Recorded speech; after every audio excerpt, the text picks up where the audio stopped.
స్వాతంత్రం వచ్చి 77 సంవత్సరాలు గడుస్తా ఉన్నా కూడా ఇప్పటికీ కూడా అలాగే మిగిలిపోయి ఉన్న ఈ రూపం మార్చుకున్న ఈ అంటరానితనం మీద ఈ 56 నెలలుగా మనం చేస్తా ఉన్న ఒక సామాజిక ఆర్థిక రాజకీయ యుద్ధానికి నిలువెత్తు నిదర్శనంగా ఈ అంబేద్కర్ గారి విగ్రహం ఎప్పటికీ కూడా కనిపిస్తానే ఉంటుంది. ఈ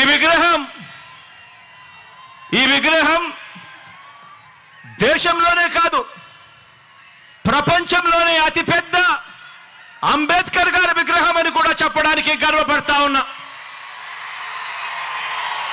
దేశంలోనే కాదు ప్రపంచంలోనే అతిపెద్ద అంబేద్కర్ గారి విగ్రహం అని చెప్పడానికి గర్వపడతా ఉన్నా.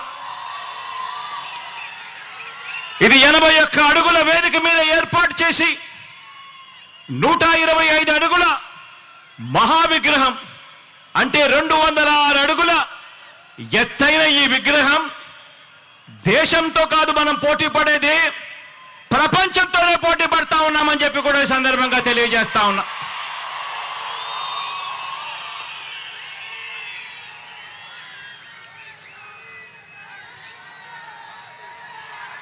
తరతరాలు కూడా ఈ ఆకాశమంతటి మహానుభావుడి ఈ ఆకాశమంతటి వ్యక్తిత్వాన్ని గుర్తు చేసుకోవాలి.